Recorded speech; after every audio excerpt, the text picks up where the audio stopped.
Kementerian Imigrasi dan Pemasyarakatan menetapkan 15 program aksi yang akan menjadi fokus untuk tahun 2026 sebagai kelanjutan dari 13 program akselerasi yang telah dilaksanakan pada tahun 2025. Menteri Imigrasi dan Pemasyarakatan Agus Andrianto menjelaskan, program aksi tersebut merujuk pada visi dan program Asta Cita Presiden Prabowo Subianto. Dalam capaian kinerja tahun 2025, Kementerian Imigrasi dan Pemasyarakatan menetapkan 15 program aksi yang akan menjadi fokus untuk tahun 2026 sebagai kelanjutan dari 13 program akselerasi yang telah dilaksanakan pada tahun 2025. Menteri Imigrasi dan Pemasyarakatan Agus Andrianto menjelaskan, program aksi tersebut merujuk pada visi dan program Asta Cita Presiden Prabowo Subianto.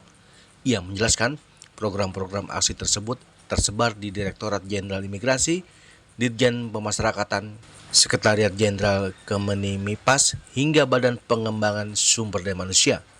15 program aksi dimaksud yakni penguatan layanan keimigrasian berbasis digital, penguatan pemeriksaan keimigrasian di tempat pemeriksaan imigrasi, serta penyederhanaan regulasi visa bisnis, golden visa dan izin tinggal investor yang mendukung peningkatan investasi. Beberapa tahap kepemimpinan kementerian sampai dengan kementerian ini tentunya beliau sangat memahami perkembangan dan kondisi daripada kementerian di Direktorat Jenderal Imigrasi maupun Pemasyarakatan sampai dengan terbentuknya Kementerian Imigrasi dan Pemasyarakatan saat ini.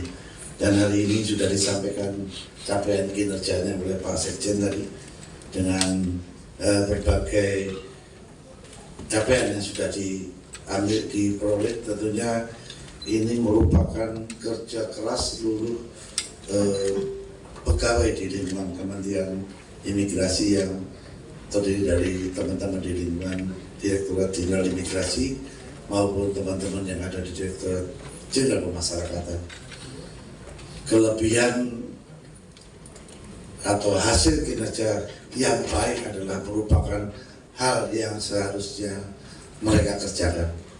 Tentunya dalam menjalankan pekerjaan-pekerjaan tersebut, dinamikanya tentu ada hal-hal negatif yang masih terjadi. Oleh karena itu pada kesempatan ini saya mengucapkan, pertama sekali saya mengucapkan terima kasih dan berharga setinggi-tingginya kepada seluruh pegawai di lingkungan kementerian ini. Menteri Agus mengapresiasi kinerja jajarannya sepanjang tahun 2025. Di sisi lain, ia meminta maaf kepada masyarakat jika dalam 1 tahun perjalanan kementerian baru itu ditemui kendala maupun kekurangan.